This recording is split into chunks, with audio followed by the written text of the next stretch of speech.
Hello, my dear friends. How are you? English subject ભણવો બધાને ગમે છે ને? વાલા મિત્રો, તમને યાદ છે ને કે પ્રીવિયસ એપિસોડમાં આપણે યુનિટ 1 વિનીઝ સ્માઇલની એક્ટિવિટી 1 ટુ એક્ટિવિટી 12નો ધ્યાનપૂર્વક અભ્યાસ કર્યો હતો, બરાબર ને? યસ. એક્ટિવિટી 1માં ધ લિટલ વન નામની સરસ મજાની રાઇમ સાંભળી હતી. એક્ટિવિટી 2માં આપેલા ક્રિયાપદોના ભૂતકાળના રૂપો સમજીને વિભાગ બીમાંથી યોગ્ય શબ્દો પસંદ કરીને ખાલી જગ્યા પૂરી હતી.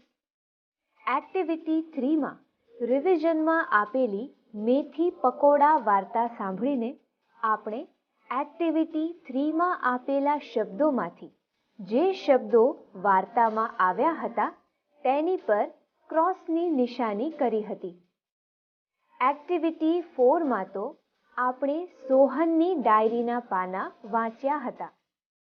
એક્ટિવિટી 5માં સ્માઇલ ઇન ધ મિરર સ્ટોરીને ધ્યાનપૂર્વક સમજી હતી. એક્ટિવિટી 6 અને એક્ટિવિટી 7માં સ્માઇલ ઇન ધ મિરર સ્ટોરીને આધારે એક્સરસાઇઝ લખી હતી.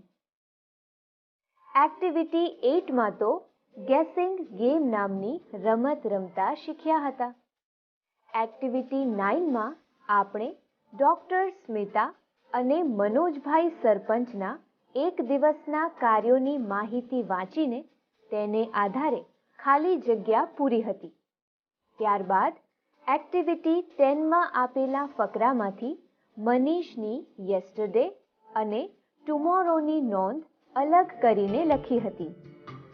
એક્ટિવિટી 11માં અસ્માના ઘરને મંકીએ કેવું અસ્તવ્યસ્ત કરી નાખ્યું હતું તે જોઈને સમજ્યા હતા.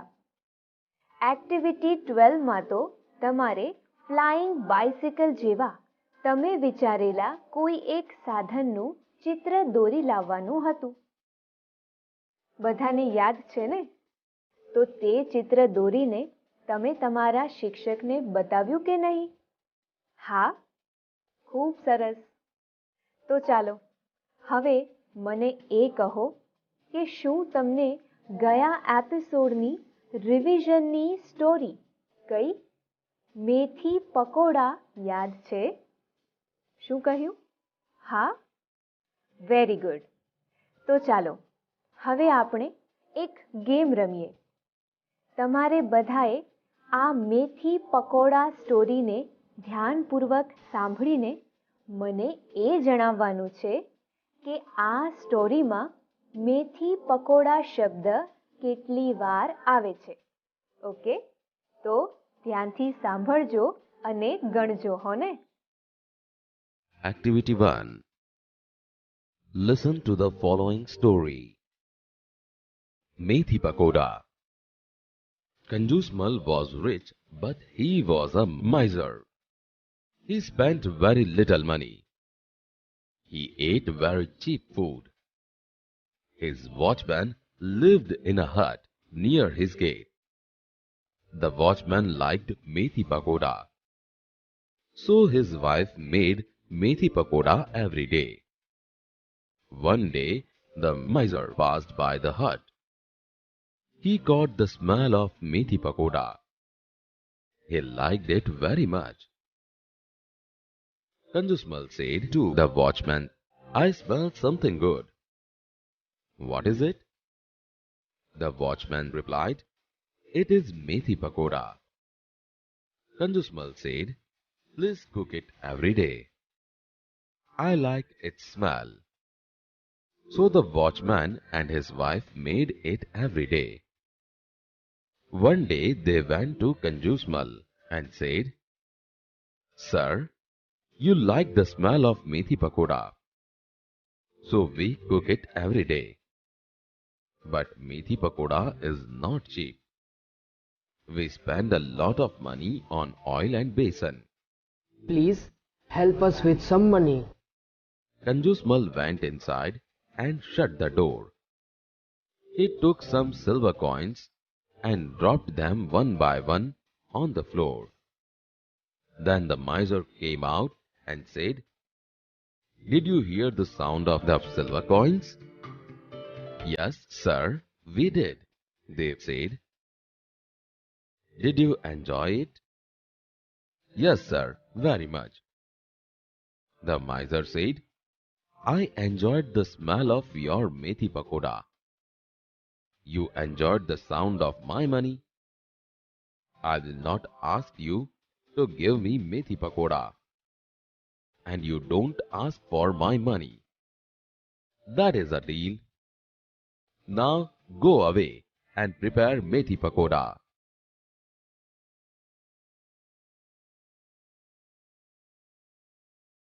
તમે મેથી પકોડા સ્ટોરીને ધ્યાનપૂર્વક સાંભળીને?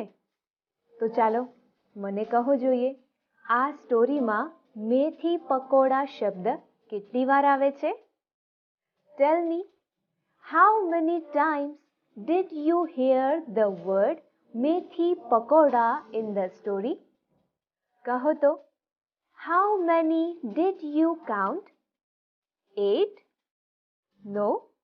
Then 10? No. યાદ કરો. How many? 9? Yes, you are right. ચાલો હવે મને એ કહો કે આજે આપણે જે યુનિટ 2 શીખવાના છીએ તેનું નામ શું છે? હા, યુનિટ 2 નું નામ છે How many did you? તો ચાલો હવે તમારા અંગ્રેજીના પાઠ્યપુસ્તકમાં unit 2 How many did you ને ધ્યાનપૂર્વક જુઓ. આ યુનિટ 2માં ટોટલ 7 એક્ટિવિટીઝ છે.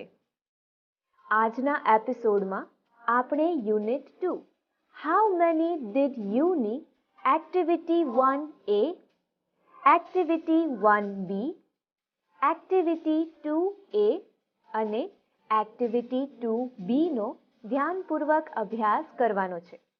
તો ચાલો હવે આપણે આજના એપિસોડમાં unit 2 How many did you ની જે એક્ટિવિટીઝ શીખવાના છીએ તેને એક રૂપરેખા દ્વારા પહેલા સમજી લઈએ. Unit 2 How many did you? Activity 1A, ચિત્રને આધારે સાચા વાક્ય માટે T અને ખોટા વાક્ય માટે F લખો. Activity 1B, read the passage, mark right or wrong. Activity 2A, say these phrases after your teacher say. Activity 2B, listen to the following words and repeat them loudly. ચાલો મિત્રો, હવે તમારા પાઠ્યપુસ્તકમાં આપેલ unit 2 How many did you ની activity 1A ને ધ્યાનપૂર્વક જુઓ. અહીં એક ચિત્ર આપવામાં આવ્યું છે. થોડા દિવસ પહેલા રાકેશનો જન્મદિવસ હતો તેનું આ ચિત્ર છે. આ ચિત્રને આપણે એક સરસ મજાની રમત રમીને સમજવાનું છે. કેવી રીતે? તો ધ્યાનથી સાંભળો. હું તમને આ ચિત્રને લગતા કેટલાક વાક્યો કહીશ. તમારે આ વાક્યો ધ્યાનપૂર્વક સાંભળીને સમજવાના છે અને તે વાક્યને આધારે તમારે તમારા પાઠ્યપુસ્તકમાં જે વાક્ય સાચું હોય તેના માટે T અને જે વાક્ય ખોટું હોય તેના માટે F લખવાનું છે. So, are you ready? Let's start. Activity 1A, થોડા દિવસ પહેલા રાકેશનો જન્મદિવસ હતો તેનો ફોટોગ્રાફ જુઓ. ચિત્રને આધારે સાચા વાક્ય માટે T અને ખોટા વાક્ય માટે F લખો. 1. This is the picture of a garden. આ વાક્ય ખોટું છે. So, let's see. તમારા પાઠ્યપુસ્તકમાં 1 નંબરની સામે F લખ્યું છે.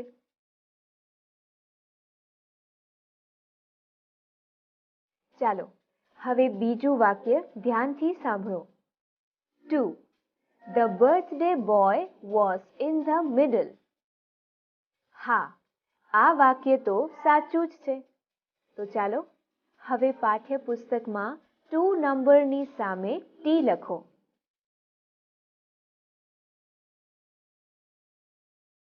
3. The cake was not cut. Yes, આ વાક્ય સાચું છે. તો પાઠ્યપુસ્તકમાં 3rd નંબરની સામે T લખો.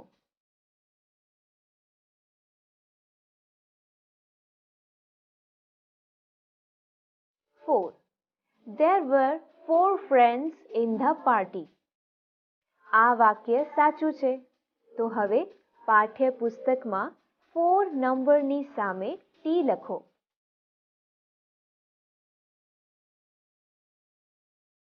5. All wore the paper caps. Yes, આ વાક્ય સાચું છે. તો હવે પાઠ્યપુસ્તકમાં 5 નંબરની સામે લખો T.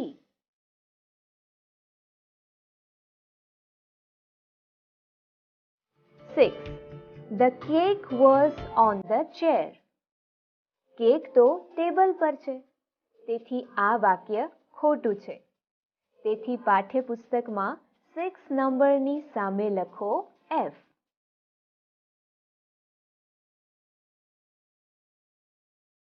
7. All were eating the cake. આ વાક્ય ખોટું છે. તેથી પાઠ્યપુસ્તકમાં 7 નંબરની સામે F લખો.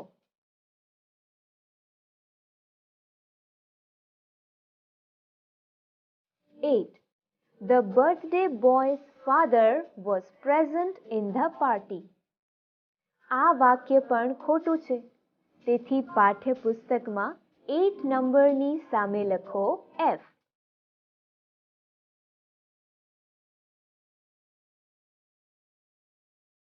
તમે તમારા પાઠ્યપુસ્તકની એક્ટિવિટી 1A માં ચિત્રને આધારે વાક્યો સાંભળીને તેને આધારે જો વાક્ય સાચું હોય તો T અને ખોટું હોય તો F લખ્યું ને? ખૂબ સરસ. ચાલો હવે તમારા પાઠ્યપુસ્તકમાં આપેલી એક્ટિવિટી 1B ને ધ્યાનપૂર્વક જુઓ. અહીં કોનું ચિત્ર આપવામાં આવ્યું છે? હા, એક્ટિવિટી 1B માં નેતાજી સુભાષચંદ્ર બોઝનું ચિત્ર આપવામાં આવ્યું છે. આપણે એક્ટિવિટી 1B માં નેતાજી સુભાષચંદ્ર બોઝના નાનપણનો એક પ્રસંગ સમજવાનો છે. તો ચાલો હવે આપણે એક્ટિવિટી 1B માં આપેલા આ પ્રસંગને ધ્યાનપૂર્વક સાંભળીએ. Activity 1B. Listen to the following story. Netaji Subhash Chandra Bose. A boy was sitting at his table near the window. He was doing his homework. His mother asked, "Did you take your breakfast?" The boy said, "No." Mother called him and served him breakfast. He was about to start his breakfast. Then a beggar came to the door. He said, "Please give me something to eat." The boy looked at the beggar. He looked really very poor and hungry. He gave his breakfast to the beggar. The beggar was very happy. This boy was later known as Netaji Subhash Chandra Bose.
તૈયારીમાં જ હતો ત્યાં જ તેના ઘરના બારણે એક ભિખારી આવ્યો.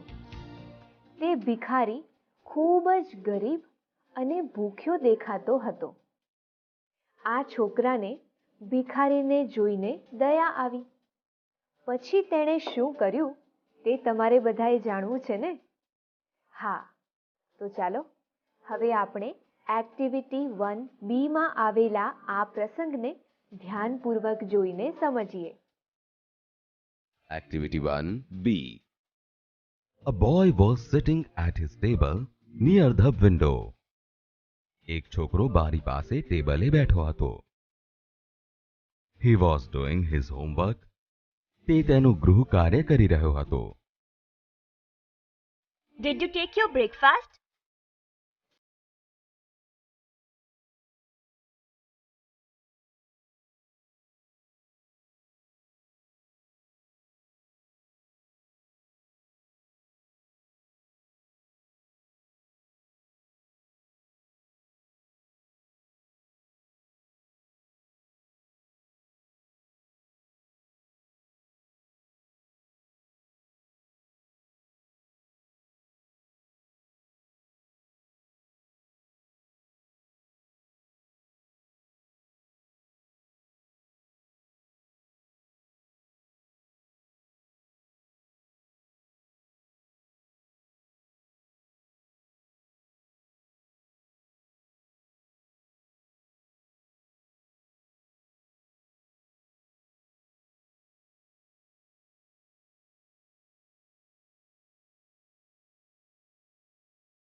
આ જ પ્રસંગને આધારે એક્ટિવિટી 1B માં આપેલા વાક્યો ખરા છે કે ખોટા તેની પાઠ્યપુસ્તકમાં નિશાની કરીએ.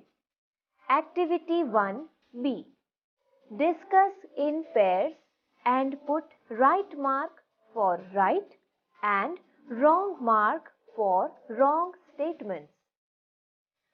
બેની જોડીમાં નીચેના વિધાનોની ચર્ચા કરી ખરા વિધાન સામે ખરાની અને ખોટા વિધાન સામે ખોટાની નિશાની કરો. 1.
ચાલો મિત્રો, હવે આપણે આ શબ્દોને ધ્યાનપૂર્વક સાંભળી